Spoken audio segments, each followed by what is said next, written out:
Un día traté de convencerlos de que se fueran a otro lugar, donde la tierra fuera buena. Vámonos de aquí, les dije. No faltará modo de acomodarnos en alguna parte. El gobierno nos ayudará. Ellos me oyeron sin parpadear, mirándome desde el fondo de sus ojos, de los que solo se asomaba una lucecita allá muy adentro. ¿Dices que el gobierno nos ayudará, profesor? ¿Tú no conoces al gobierno? Les dije que sí. También nosotros lo conocemos, da esa casualidad. De lo que no sabemos nada es de la madre del gobierno. Yo les dije que era la patria. Ellos movieron la cabeza diciendo que no, y se rieron.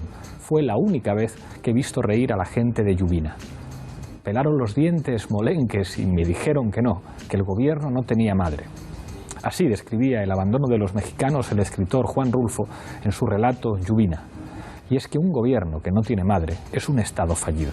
Bienvenidos a Fort Apache.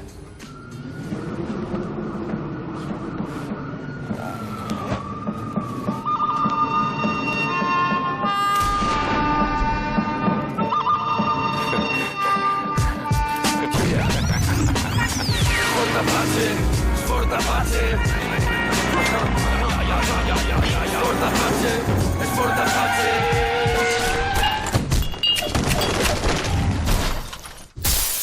Esta noche en Fort Apache hablamos de México. Para eso contamos con 6 invitados. A mi izquierda, Augusto Zamora, uno de los analistas habituales de este programa.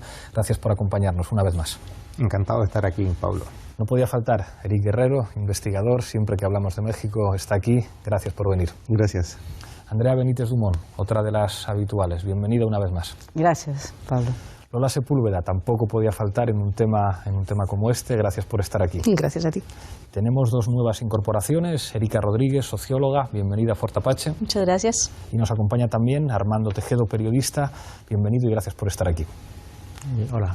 Enseguida empezamos a debatir, pero como siempre en Fort Apache, en el punto de mira. México vive hoy una crisis política tan grave como la que experimentó en 1994, cuando el zapatismo, la lucha por la democracia, la guerra interna en el PRI y la macrodevaluación dominaban la escena política del país. 20 años después, México experimenta una nueva crisis económica, de seguridad, de legitimidad y de representación, en el contexto de una brutal oleada de violencia cuya cúspide ha sido la desaparición forzada de los 43 estudiantes de Guerrero. Como reacción se ha producido una gran movilización de protesta que desde octubre abarca a casi todos los sectores de la sociedad.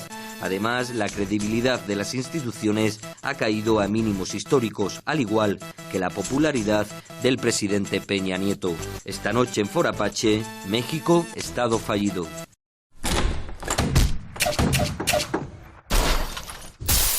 Empezamos con la regla del minuto. Misma pregunta para los 6 invitados. La da el título del programa. ¿Es México un estado fallido? Augusto. No lo creo. Primero, aclaro que estado fallido no es un concepto que a mí me guste. Fue inventado por un grupo de internacionalistas europeos como forma de justificar lo que ellos llamaban intervenciones humanitarias. Y yo recuerdo que en esto no interviene quien quiere, sino quien puede. Y la regla ha sido que intervienen los fuertes en perjuicio de los débiles. Y de ahí se acuñó este concepto que estaba inspirado básicamente en el caso de Somalia, un país que colapsó en guerras civiles y después tribales, pero que se ha ido expandiendo y asimilando a ciertos conceptos que no tienen nada que ver, digamos, con el funcionamiento del Estado. Me refiero, por ejemplo, a los niveles de violencia, a los niveles de penetración de la delincuencia en un país. Ningún país está exento. Y en el caso de México es una situación que se ha dado en gran medida a causa del Tratado de Libre Comercio de América del Norte que fue obligado a firmar. Se nos acabó el minuto, ahora seguimos. Eric, tu minuto. Sí, yo sí creo que México es un estado fallido. La categoría no me gusta porque obedece al análisis de otras realidades. Sin embargo, a las élites latinoamericanas les incomoda mucho que les apliquen esa categoría, pero sin embargo, para que el público pueda tener un acercamiento, sí es bien válido decir que México es un estado fallido. Gracias, Eric.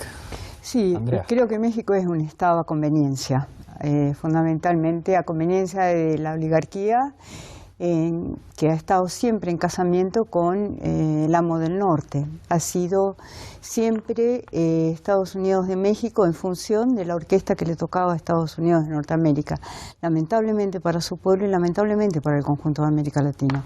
Gracias, Andrea. Lola. Pues yo no sé si es un Estado fallido o no. Lo que sí sé que es un Estado que sirve muy bien los intereses de algunas élites y de algunos entramados. Sé que es un Estado en el cual la democracia brilla por su ausencia, pero también es cierto que eso pasa en muchos otros sitios. Y en ese sentido sí que creo que es un Estado muy penetrado a todos los niveles por el narco. Ahí sí. Muchas gracias, Lola. Erika, tu minuto. Bien, hay una gran dificultad en definir los estados fallidos porque nos llevarían a decir qué es lo que es un estado exitoso y qué es lo que consideramos exitoso. ¿Es Estados Unidos un estado exitoso o son los estados del bienestar el ideal exitoso al que deberíamos dirigirnos? Con lo cual, saber quién falla o quién no con este modelo de estado es muy difícil. Por lo cual, a mí el término, desde un punto de vista académico, no me gusta. Es cierto que lo que es México es un estado incapaz de actuar igualmente en todo el territorio. Tenemos un estado central que medianamente funciona, un estado periférico que negocia con algunos poderes y un Estado en algunas partes totalmente colapsado porque es incapaz de imponerse sobre poderes fácticos. Entonces lo que tenemos es un Estado fragmentado más que un Estado fallido en ese caso. Muchas gracias, Erika. Armando. Sí, yo coincido con la idea de que preguntarnos si es un Estado fallido o no, México puede llegar a ser algo tramposo. Yo más bien me preguntaría, ¿México ha realizado el proyecto de nación que ideó a raíz de la Revolución Mexicana? ¿Se han creado instituciones sólidas? ¿Se han fortalecido los poderes fácticos en México, los poderes fácticos democráticos? ¿Se ha logrado realmente disminuir esa brecha de desigualdad que existía en el país entonces, que ahora incluso es mayor? Si nos preguntamos eso, yo creo que sí podemos concluir que México sí es un Estado, ese proyecto de nación no se ha cumplido y que México de alguna forma se ha convertido en un Estado que está en proceso de descomposición, que se está desmoronando y que tiene metido hasta la médula factores muy corrosivos, ¿no? para la salud del país. Gracias, Armando. Hay un término que me ha llamado la atención en vuestras intervenciones, poderes fácticos. O sea, daría la impresión de que el poder del Estado en México compite con otros poderes. Esto no es una cosa solamente de México, esto ocurre en muchos sitios, pero parece que cuando se habla de México y hablar de poderes fácticos, Lola mencionaba la cuestión del narco, es hablar de otra cosa. Empiezo contigo, Erika. ¿Cuáles son esos poderes fácticos en México que compiten con el Estado, que se relacionan con el Estado? Hay múltiples, no solamente el narco, porque recordemos que en México el narco ha derivado en muchos otros tipos de organización, pero también son élites locales que siempre quisieron mantener ese statu quo y que digamos están divorciadas del Estado central porque se ven en pugna para mantener ese poder, ese control total sobre el territorio, sobre las tierras, especialmente hay un componente de tierras muy importante ahí. Entonces, digamos que son esos poderes que están al margen del Estado y que cuando el Estado les entra a discutirles, a disputarles algunos de sus atributos de poder, esos atributos que les han mantenido en una cierta, digamos que una cierta nivel social, de capacidad de control social, entran en pugna con el Estado. Pero como lo digo, no es solamente el narco, pero no es solamente lo criminal, también han sido esas élites locales. Erika. Yo creo que quedarse con la idea solo de poder fáctico no nos dejaría ver la profundidad. México tiene una estructura autoritaria histórica y los poderes fácticos solamente son una expresión ahí. Por tiempo, las estructuras de mediación de esa estructura autoritaria han hecho que el Estado funcionara por la vía de la informalidad, no por las instituciones. México es una realidad que funciona, como la mayoría de América Latina, por la informalidad. Todo se resuelve por las vías informales, no por las instituciones. Por tanto, los poderes fácticos adquieren, en el marco de la globalización, otra connotación por el juego que hay a nivel global de inversiones, de negociaciones, de transnacionales y multinacionales. Pero un factor que me parece relevante es que México tiene estructuras sociales autoritarias que podrían explicar precisamente este suceso que estamos viendo actualmente. Hay un elemento que quería poner encima de la mesa, claro, para un español, es decir, México representa el país de Cárdenas, el país donde llegaban los exiliados españoles, el país que había tenido una revolución, el país que tenía una importantísima empresa petrolera como era Pemex, el país que tenía una política exterior progresista, un país que recibía exiliados de muchos países, y es verdad que las imágenes de México de los últimos 20, 25 años, digamos, han transformado esa imagen por completo. Yo en esto querría marcar una línea divisoria, que es el Tratado de Libre Comercio que firma con Estados Unidos. El que entra en vigor el 1 de enero de 1994. Exactamente, y del que el año pasado se escribieron en México muchos análisis sobre los resultados 20 años después y eran desoladores para México. Respecto al PRI, hay que decir que hay un antes y un después del PRI en relación al Tratado de Libre Comercio, porque está un PRI que es heredero de la Revolución Mexicana, que tiene en Lázaro Cárdenas su máxima expresión y que llega, digamos, en sus últimos coletazos hasta Miguel de la Madrid. Y a partir de ahí, ya el PRI deja de ser el PRI, ese partido nacional autoritario que Vargas Llosa llamó la dictadura perfecta, para convertirse en un partido neoliberal cuya función es empezar a ejecutar el proyecto de Estados Unidos para México y Canadá, que se va a convertir en el Tratado de Libre Comercio. A partir de ahí México se empieza a descomponer. Y es por eso que pensamos en el México de los años 80, por ejemplo, y el México de ahora, y son dos países distintos a partir precisamente de la cuña que Estados Unidos mete y que desbarata el Estado mexicano. Andrea. Sí, me resulta interesante lo que anotaba Eric, de que hay una cuestión paralela. Es verdad que yo creo que hay una forma de paralelismo estatal y de infiltración en todas las arterias de la sociedad mexicana, pero al mismo tiempo también hay una forma de paralelismo social de vivencia al borde y al margen del Estado. Es cierto que hay un antes y un después del Tratado de Libre Comercio, pero también creo que hay un antes y un después del zapatismo en México en su conjunto, y también, válgame, para su eco y resonancia en América Latina.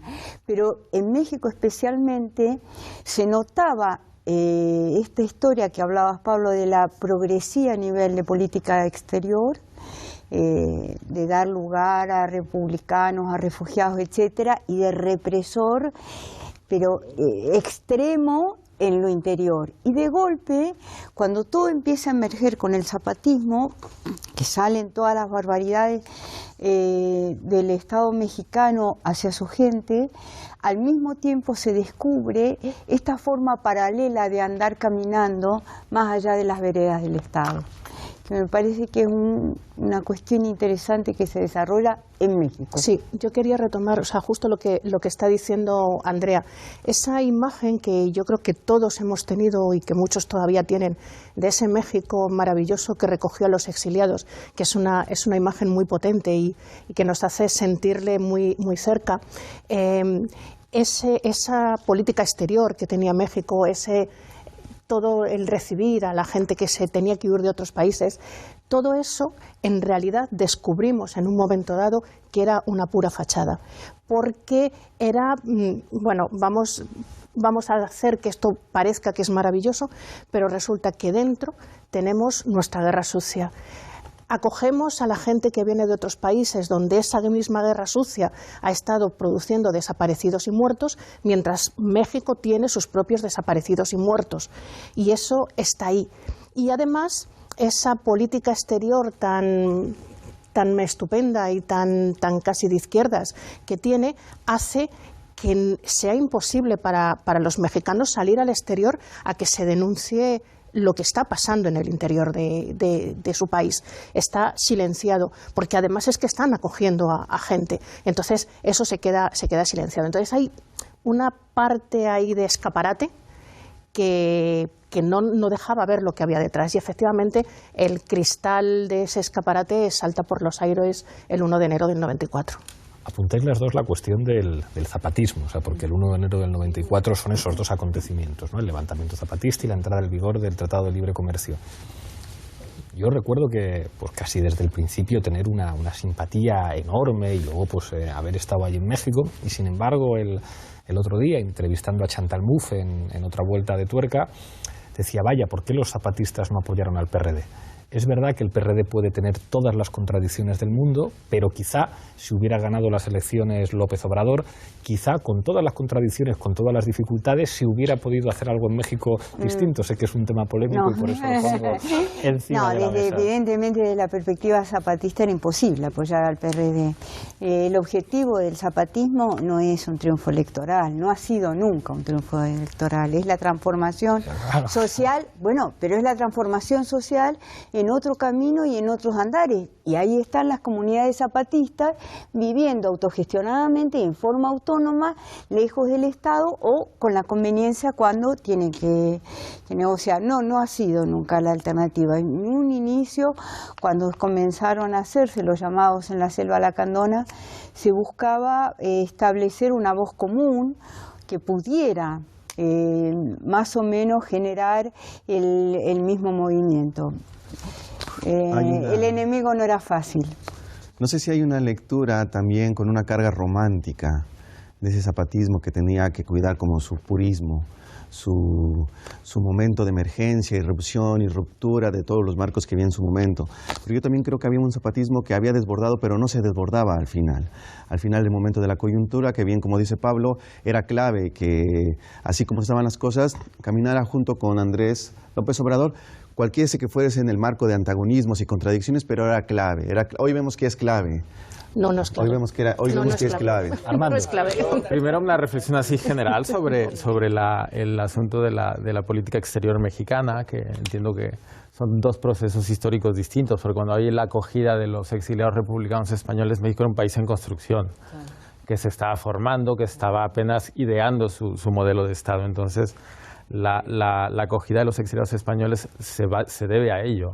Mientras que en los años 70, en los años 80, cuando acogen a exiliados argentinos o chilenos, sí que hay una estrategia del más o menos de la que hablaba Lola, ¿no? De tapar las miserias internas y tener hacia afuera una política exterior más interesante y más, digamos, más acorde con los países desarrollados.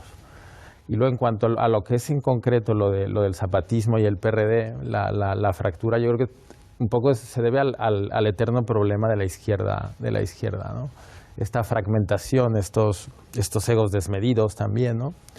Y yo creo que el gran auge del zapatismo se fue evaporando en parte por eso, en parte por esas luchas internas que sí que es verdad que han ocurrido y que yo también creo que ese momento histórico de López Obrador, al margen del fraude electoral que parece que hubiera sido determinante en la historia de México. Yo hay una cosa que quisiera apuntar y es que si hablamos de esos marcos, esos que se han construido a través de la política, pero olvidamos a veces también el papel de la sociedad civil. Y si alguien recibió a los exiliados fue la sociedad civil, si alguien desintegró fue la sociedad civil. Y en ese sentido hay que reconocer que no todo en México ha sido una pantalla, porque no solamente ha sido ese gobierno y esa forma de actuar. La sociedad civil mexicana ha sido activa, ha sido abierta, ha recogido bien esas expresiones que venían de fuera. Se ha nutrido mucho de eso. Nadie lo ha negado. No lo niego, sino que digo que lo quiero poner en valor. Lo quiero poner en valor ese papel de la sociedad civil, porque normalmente hablamos de estados y de políticas. Pero ojo, que hay una sociedad civil que sigue siendo muy activa, que afortunadamente tenemos una sociedad civil que a pesar de todo lo que ocurre sigue siendo activa, que es la que le da pie al zapatismo, y a pesar de todas esas debilidades internas y esa capacidad del zapatismo, digamos, de dar ese paso adelante, que yo dudo mucho que pudiese jugarse la carta de López Obrador, de todas formas sí que ha estado viva ahí y que hay que reconocerla. Augusto y después Lola. Quiero señalar que hay factores y elementos en México que son comunes a los países latinoamericanos, y uno de ellos es lo que yo creo que realmente son países como México, y es que son estados oligárquicos, que es un problema estructural y vertebral de América Latina que en Bolivia o en Ecuador está intentando revertirse, pero son estados que nacieron por y para la oligarquía y han seguido funcionando por y para la oligarquía. De hecho, los datos pues son estremecedores. Por ejemplo, estaba leyendo que en 2013 en México 15 multimillonarios tenían 148.500 millones de dólares. O sea que la cifra había aumentado el 648% en 20 años. Entonces, si hablamos de poderes fácticos, los poderes fácticos son realmente la gente que controla la economía del país y en un país donde 15 personas tienen más recursos que el 60% de la población, el poder está ahí. Entonces México tiene ese problema y a partir de ahí digamos que hay una debilidad estructural, porque el Estado oligárquico es un Estado terrateniente, ¿ya? Y entonces empezamos ahí en una tela de araña que nos lleva al fondo del problema, que es una sociedad donde una minoría hiperrica controla y maneja el país según sus intereses, ¿ya? Y sacrifica al país y a la población, que solo tiene dos alternativas, o la delincuencia, y ese es el auge del narcotráfico, o la emigración, y por eso Estados Unidos es el segundo país hispanohablante del mundo. Hola. Bueno, pues yo con vuestro permiso voy a retomar el tema de López Obrador, porque me parece que es un tema recurrente, y cada 2x3 sale, si los zapatistas hubiesen apoyado a López Obrador. Y bueno, me parece un planteamiento correcto, pero creo que para hacer ese planteamiento también hay que saber algunas cosas y hay que tenerlas en cuenta. Por ejemplo, ¿quién está con López Obrador? ¿Quién está con López Obrador? Que es mucha gente del PRI, que se sale del PRI más represor, que cuando en el PRI no le dan la oportunidad de subir a sus puestecitos, decide que bueno, pues me voy con López Obrador. Y me voy con López Obrador sin decir hice cosas mal, sino eso. Y además, ¿qué ocurre en Chiapas? Porque también esa es otra cosa. O sea, yo me voy a aliar con un señor cuyas bases en donde yo vivo están atacando a mis comunidades.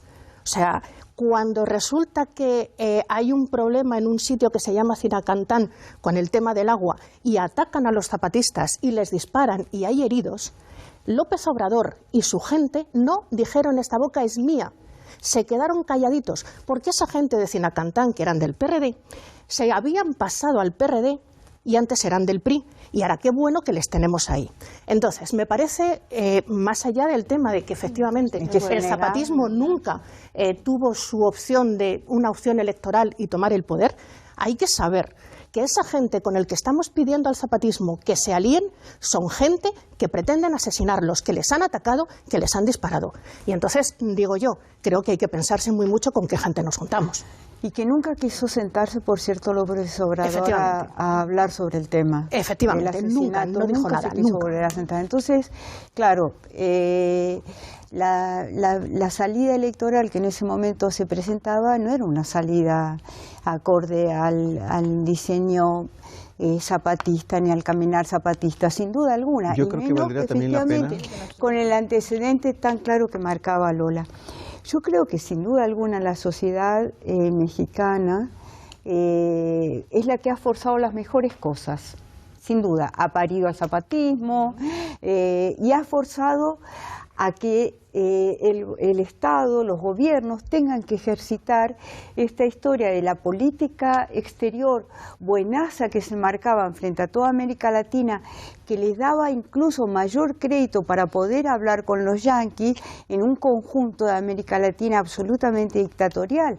Ahí no tenían necesidad de todos los militares puestos como en la Junta Militar y de todos los demás países latinoamericanos, mientras en lo interior seguían haciendo las barrabasadas. Pero sin duda alguna que la sociedad civil mexicana es la paridora de todos los hechos, digamos, de avance y de progreso, y que es la oligarquía terrateniente. Por cierto, que los 5 grandes ricos de México no solo son de México, 2 de ellos son de toda América Latina, inclusive también, de toda América Latina.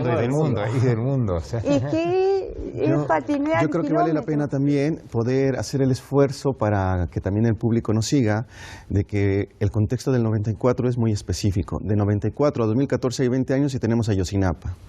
En aquel momento podemos hacer la reflexión, sí o no los elementos tenían que combinarse, sí o no tenían que aliarse, y el resultado de ese hecho histórico o de ese momento de inflexión ahora es Ayotzinapa.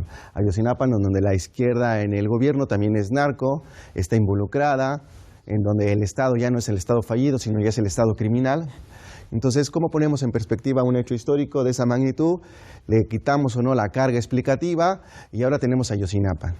Y ahora tenemos Ayotzinapa en donde no es posible que ningún partido cristalice esas luchas, y no se está cristalizando Ayotzinapa como nombre, las luchas históricas y quién encabeza el cambio. Es decir, se trata de poner en perspectiva un hecho histórico que tiene una enorme vigencia, 94 zapatismo, pero de cara a Ayotzinapa, ¿cómo renovamos el análisis y la mirada en este enlace histórico de lo que hay? Si no, perdemos la continuidad de, que a mí me parece, que por eso decía, hablar de Estado fallido sí, pero ahora es hablar de Estado criminal.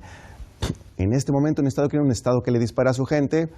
Y entonces, ¿qué ha pasado? No hay ninguna izquierda que sea capaz de cristalizar esto y se sigue manifestando la sociedad en todas sus formas de manifestación y está ahí. Entonces yo creo que sí valdría la pena poner en perspectiva y en juego y ver qué otros instrumentos nos permiten ver esa continuidad que hay, ¿no? Enseguida volvemos con Armando, pero antes, Zapping Apache.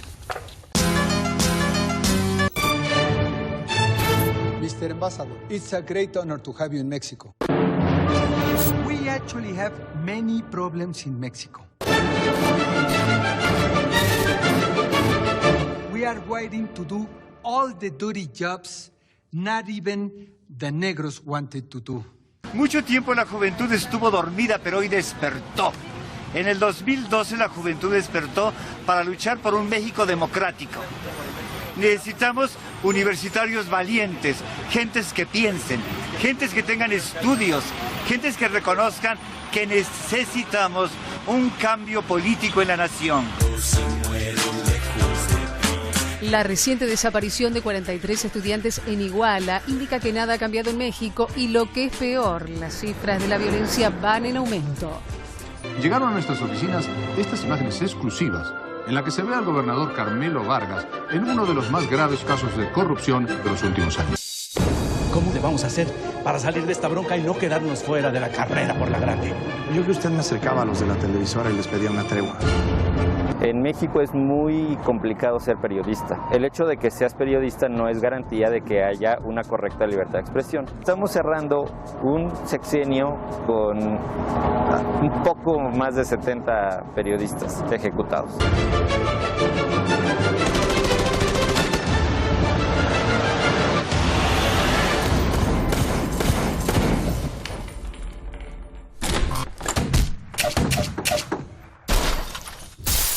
Armando. Sí, yo creo que todo lo que está ocurriendo ahora en México se explica en parte por lo que decía Augusto, por este momento clave en el 94, cuando triunfan las teorías neoliberales, cuando hay un desembarco, ¿no?, en el poder de todos los grandes ideólogos del neoliberalismo en México. Yo esta fecha la situaría un poquito antes, ¿no?, cuando de verdad se empiezan a aplicar todas estas políticas económicas acuñadas en Chicago y que en México yo creo que se empezaron a acuñar en los 80s con de la Madrid. Pero estas políticas al final han generado una sociedad muy desigual que ha provocado monstruos como el que comentaba Augusto, ¿no?, que 15 personas tengan el más dinero que el 60% de la población mexicana. Y a mí me parece que la corrupción, la debilidad de las instituciones, la orgía de sangre que estamos viviendo en el país, entre las que se circunscribe obviamente el caso Ayotzinapa de los 43 normalistas asesinados, se debe en parte a eso, o sea, a esta desigualdad estructural, a esta falta de instituciones sólidas y a una corrupción generalizada en un sistema carcomido completamente por estas cosas, ¿no? Erika. Yo esto desde que se le puede poner fecha a los momentos en los que algo se corrompe y se cae y se cae toda esa estructura, ese castillo de naipes que teníamos, lo veo muy difícil, porque esto no es una cosa que surja y de repente venga el neoliberalismo y nos levante todo por los aires. No, es que ya existían unas élites que controlaban la mayor parte de la tierra, ya existía una institucionalidad muy débil o clientelar en general que había aumentado, crecido al paso del PRI. Existían ya muchos factores que permitían y que llevaron a que esa entrada de unas políticas neoliberales acabaran por levantar todo, pero no le podemos poner la fecha exactamente como el momento en que se corrompió, porque es que el problema que tenemos es una debilidad en la construcción estatal, una historia de debilidad, una historia de represión de los movimientos indígenas, una historia de inequidad en el país muy larga. Entonces, ponerle fecha en ese sentido es muy difícil. Tampoco toda la culpa en ese sentido es del TLC por sí mismo. También las élites y la construcción histórica del país tienen bastante culpa ahí. Augusto, después Andrea. Bueno, yo quiero recordar una cosa, y es que cuando estaba escuchando las cuestiones en inglés, que el gobierno de Salinas de Gortari, todos sus ministros habían estudiado en Estados Unidos y todos disputaban entre ellos a ver quién hablaba el mejor inglés. Respecto a la cuestión del Estado oligárquico y de las minorías ultra ricas, yo quiero insistir en el Tratado de Libre Comercio porque fue demoledor, sobre todo para las clases medias y los pobres, y sobre todo en el campo. Según los datos del mismo gobierno mexicano, 5 años después de la entrada del TLC en vigor, 2 millones de campesinos mexicanos habían abandonado el campo y se calculaba que cada día 600 lo dejaban. Esta gente emigraba o se hacinaba en las grandes ciudades, y cuando entró el narcotráfico tuvo un ejército de miserables para reclutar, y a partir de ahí pasó otro fenómeno que es muy interesante apuntar, y es que el narcotráfico se hizo rural. Empezaron a comprar tierras abandonadas, a crear latifundios, a crear empresas ganaderas, lecheras, y ellos se convirtieron de repente en el Estado que había desaparecido. Y por último, llegaron incluso a convertirse en prestamistas, o sea, los bancos le negaban préstamos a los campesinos, sí, eso no es y aparecían los narcotraficantes con sus propias instituciones prestando. Y a partir de ahí es que México empieza a colapsar, y esto vinculado a otro fenómeno, y es que de Estados Unidos hay un chorreo de armas a México que convierte a aquel país en un infierno. Claro, en Estados Unidos uno puede comprar hasta un tanque. Entonces llegaban los narcos, compraban todo el armamento que querían, y con ese armamento iban a desangrar a México, un problema que el mismo México tuvo que plantear oficialmente a Estados Unidos, y que creó un roce entre republicanos y demócratas con México, porque decían que quién era México para llegar a decirles que restringiera la venta de armas, que ello es sagrado en Estados Unidos. Andrea. Sí, yo creo que la degeneración que ha habido en México no es aislada. No es aislada de dos fenómenos. Uno, del conjunto de la región. El narcotráfico es hoy por hoy el negocio fundamental que controlan en casi todos los países de la región el devenir de las sociedades. Por las fuerzas, por las cosas más insólitas. Por ejemplo, que exista una ciudad en México que supere por momentos la cantidad de mujeres que son secuestradas en Guatemala al día. Un día en Ciudad Juárez, después puede revertirse nuevamente. Eso no es ajeno al narcotráfico, ni muchísimo menos. Es toda una situación regional de perversión y de putrefacción que está llevado a cabo por este fenómeno nefasto, impulsado también y protegido por el Estado mexicano y por los distintos estados que conviven en la región con estas fuerzas de choque de una u otra manera, que le ayudan al control social, a dar una respuesta al control social mediante el terror. Y porque otro de los elementos que tenía que hacer México sin duda como jugada política fue, después del levantamiento de los zapatistas, tratar de calmar toda esa ola que surgía como un nuevo despertar, no solamente con la voz indígena, sino con la voz de todos los excluidos y marginados de México y del mundo. Y hubo que dar necesariamente una respuesta, y la respuesta, para variar, fue de un Estado terrorista, fue de un Estado de terror. Entonces, para mí, uno de los elementos claves que se siguen manteniendo en el México del horror, lamentablemente, es que sigan existiendo los crímenes de desaparición forzada, como en toda América Latina, con independencia de que hayan firmas de convenios, promesas de gobiernos, estrecheces de manos y demás. Mientras siga existiendo la desaparición forzada de personas, va a ser que un Estado sea fallido, canalla, represor, criminal, asesino, porque son los estados que lo permiten, y la impunidad que alientan y que alimentan. Eric, Erika y Lola, y después Armando. Que hay factores externos, internos, en esta manera como de tratar de acercarnos al tema, ¿no? Yo creo que además de las estructuras oligárquicas que se mencionan, me parece que siempre ha existido un México sometido a la ignorancia. ¿Por qué puede un Estado hacer las cosas así? Porque ha mantenido un pueblo en su ignorancia. ¿Es posible que un pueblo se mantenga tanto tiempo en la ignorancia? Pues es posible, y ahí está el caso de México. Un sistema oligárquico, unas élites que se han enriquecido a costa de tener a la mayoría del pueblo en la ignorancia, vivido de mecanismos clientelares y corporativos de distribución por medio de esas mediaciones de jefes políticos que distribuían prebendas para mantener a ese pueblo ahí que no era capaz de, si solamente en los momentos de convulsión, en donde totalmente el enfado llegaba a expresarse así, pero hay que ver paulatinamente cómo un pueblo ha estado sometido a la ignorancia, pensando que indios y campesinos desarrapados están ahí y las ilustradas que querían ir a otro México. Bueno, yo creo que eso es importante porque la ignorancia y la desigualdad han sido las piedras más terribles para el país. Lejos de las explicaciones sofisticadas. Sí, pero vino una revolución mexicana, siendo con ignorancia y todo. Sí, vino una revolución mexicana que después fue lo que se transformó. Pero que fue después lo que se transformó. Los esclavos, Espartaco también se levantó sin saber leer y escribir. Sin querer dar por descontado eso. Lo que me refiero es para poner en perspectiva, no quedarse en el lado romántico de Villa y Zapata. Pero hay que tenerlo en cuenta. No se puede culpabilizar a un pueblo que esté condenado a la ignorancia por los gobiernos. Metemos los turnos. Erika. Bien, yo iba a incidir un poco también en eso. No se puede decir que sean narcos sociedades o generalizar que el narco esté controlando todas las sociedades latinoamericanas. No, o sea, no todos los latinoamericanos hemos vivido controlados por el narco ni empleados por el mismo. El narco es un gran regulador social. Eso es una de sus excelentes capacidades. Es un gran regulador social a que en aquellas zonas donde opera el Estado entra muy fuerte a operar, como decía Armando, por ejemplo, su capacidad para generar préstamos. Claro, es que como tiene una garantía de pago, es muy... Perdón. Augusto, perdona, sí. Armando. Sí, perdón.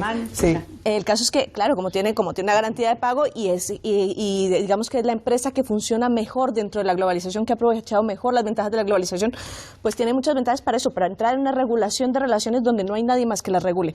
Esa es su gran ventaja. Ahora, eso no quiere decir que las sociedades latinoamericanas en general o que sea el explicativo de todos los problemas latinoamericanos. ¿Por qué? Porque el narco son 43 delitos anexos más. No es solamente el narco, es todo lo que está rodeado del narco, incluido el lavado de capitales, por ejemplo. Entonces hay una estructura que es muchísimo más profunda que el solo hecho de las drogas, lo que hay detrás del narco. Por supuesto. Sí, crimen pero organizado.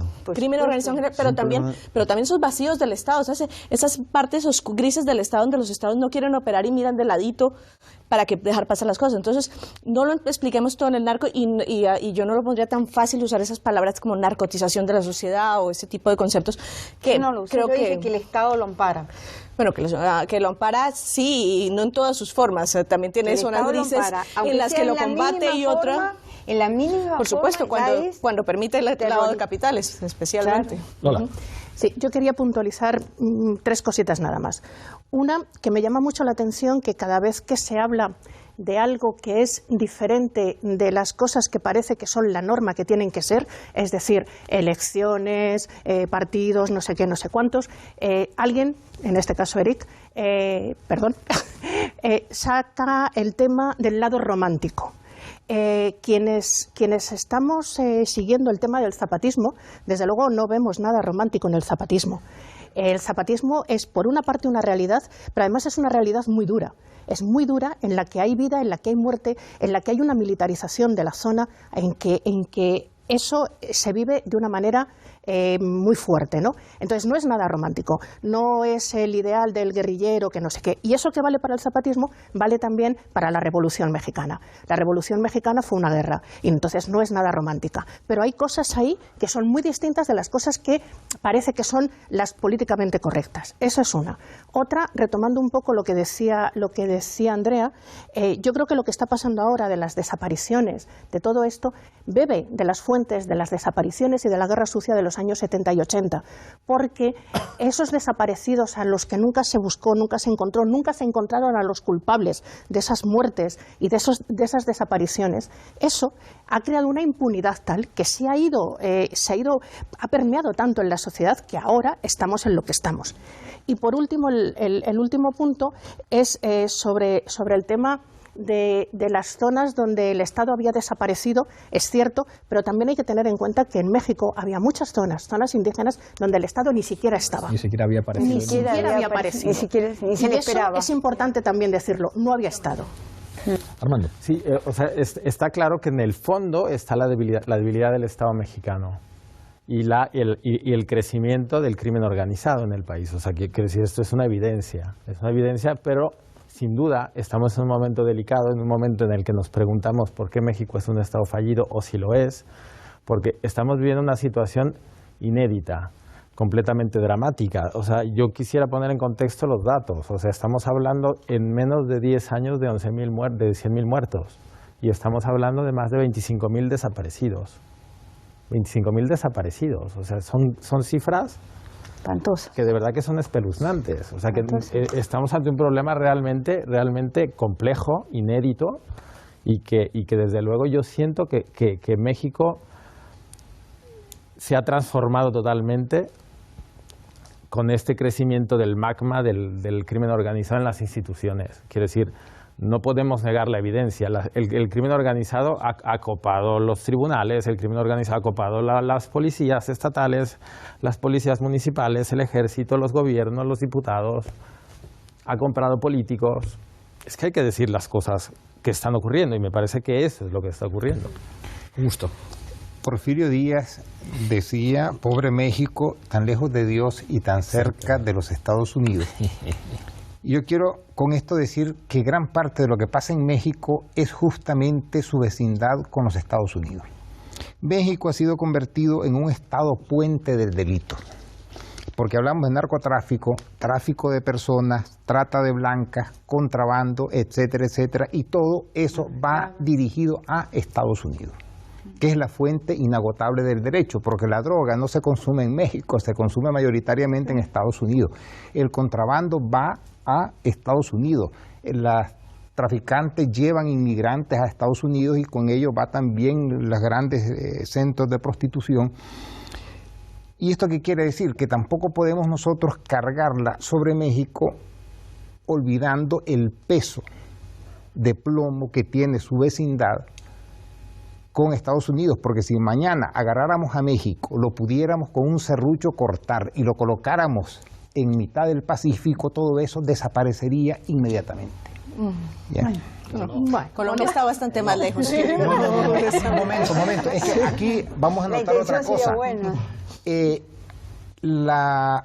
Los cárteles colombianos pasaron a México todo lo que era el tránsito de droga que antes la llevaban ellos directamente hasta Estados Unidos, pero después hicieron una distribución internacional del trabajo porque estaban siendo muy golpeados por Estados Unidos y les dijeron, bueno chicos, yo les traigo la droga hasta aquí, territorio mexicano, y lo que ustedes hagan de aquí barata es cosa de ustedes. Y fue cuando en México surgieron de la nada hasta 40 cárteles, porque se encargaron ya ellos directamente, porque antes eran, digamos, empleados de los cárteles colombianos. Y que en el proceso de comercialización de la droga es la parte más cara. Y esto se junta, y perdón, quiero acabar, esto se junta con el enorme golpe que el TLC tiene, los millones de campesinos y gente que quedan desempleadas y el ejército que tiene el narco para reclutar.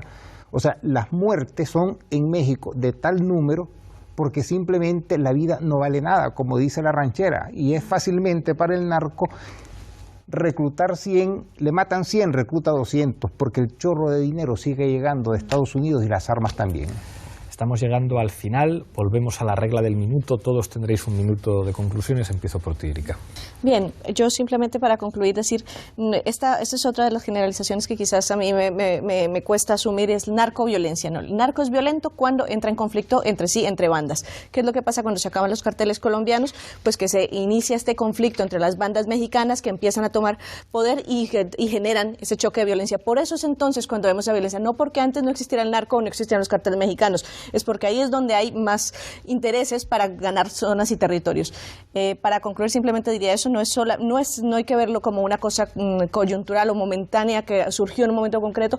La historia de México es una historia que ha llevado a que esto se produzca y aún así tenemos la esperanza y la buena de ver una sociedad civil activa a pesar de todo ello y a pesar de todas esas dificultades. Gracias, Erika. Armando. Sí, yo creo que en toda esta orgía de sangre y de violencia que vive México, la parte esperanzadora es precisamente el levantamiento de la sociedad civil, la irrupción de un nuevo fervor por justicia, por igualdad, por defender a a los nuestros, a la sociedad civil, de estos atropellos constantes y sistemáticos tanto del crimen organizado como del poder político, que ya se confunden y son uno mismo. Entonces yo creo que esta es la parte esperanzadora que ahora mismo vive México, y que la misma sociedad civil acuda a instancias internacionales como el Parlamento Europeo o la ONU para intentar denunciar esto, que yo creo que esto es básico, ¿no? Porque de repente a México se le ve de una manera fuera y en realidad lo que mucha gente quiere es un poco de atención para que vean lo que está ocurriendo ahí dentro, ¿no? Que es dramático.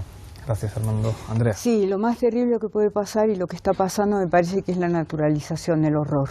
En México se ha naturalizado la impunidad, se ha naturalizado la desaparición forzada de personas, los asesinatos y demás. Y ciertamente que la sociedad mexicana ojalá reciba en parte, una mínima parte de todo lo que se le debe del conjunto de los pueblos y sociedades que fuimos justamente acogidos por la sociedad civil y que de una u otra manera tratamos, si se quiere, desde el zapatismo en adelante, que nos sacudió a todos mucho más las conciencias, acercar esa mano de solidaridad, ese grito reivindicador, ese que no están solos, que no lo estén, que no lo van a estar, que el sufrimiento del pueblo mexicano es muy dolido para el conjunto de América Latina y muy dolido para el conjunto del mundo. Eso por un lado, y por el otro lado pelear en todas las instancias una justicia universal que ponga ya punto final a todos estos desmanes y canalladas que los estados permiten y fomentan. Gracias, Andrea. Lola, tu minuto. Sí, yo lo que quiero decir es que, bueno, lamentablemente en este espacio no hemos tenido mucho tiempo para hablar precisamente de todas esas iniciativas que la sociedad civil está haciendo. Hay muchas experiencias muy interesantes. Por supuesto, las juntas de buen gobierno en Chiapas, pero no solamente ahí. La policía comunitaria en Guerrero, que es precisamente el estado donde ha pasado lo de los jóvenes estudiantes, en donde pegas una patada en el suelo y salen tropecientos mil cadáveres. Es algo que crean las propias comunidades de la zona de la sierra y de la costa, y es una experiencia muy interesante. Y experiencias como esa, experiencia Nostula, que está en Michoacán, tiene mucho valor, y es una pena, quiero decir, hemos estado hablando de todo lo malo, pero sí me gustaría en este momento señalar que hay muchos puntos muy fuertes en que esa sociedad civil está peleando. Gracias, Lola. Augusto. Yo diría que el problema de México radica fundamentalmente en la injusticia social y la enorme desigualdad existente, y que no hay solución a ese problema mientras no se aporten soluciones a la enorme pobreza que tiene la mayoría de los mexicanos. Se maneja que el narcotráfico negocia en torno a los 50.000 millones de dólares al año. Eso es mucho dinero para los pobres, y el reto que tiene la sociedad mexicana es enfrentar a la delincuencia organizada, al crimen organizado que se ha convertido en pandemia, pero con políticas de igualdad y políticas de justicia social. Es decir, ya se intentó la solución militar que degeneró en una guerra abierta y no funcionó. Gracias, Augusto. Y Eric, tu minuto. Sí, yo cerraría con tres cosas. Uno, que hemos pasado del Estado fallido al Estado criminal. El Estado criminal es el resultado del neoliberalismo y del modelo de transición que se transporta para América Latina, en el caso de México, y que mucho tiene que ver con el régimen del 78 de aquí. El segundo tema es reimaginar cómo explicamos los sucesos, y como bien el encuentro reciente entre zapatistas y los padres de Ayotzinapa, los zapatistas decían, por favor, que no los conviertan en una moda como a nosotros. Eso lo digo por la capacidad de reimaginar el análisis, que no los conviertan en una moda. Y el tercer punto es que tenemos que trabajar, en el caso de lo que sucede en México, por romper la visión que se tiene respecto de México en Europa. Y sobre todo sacar a visibilizar las complicidades de las oligarquías europeas con las oligarquías mexicanas, que son las que ocultan o tratan de ocultar lo que está sucediendo en el país. Muchísimas gracias, Eric. Muchísimas gracias a los 6. Nos veremos aquí la próxima semana en Fort Apache.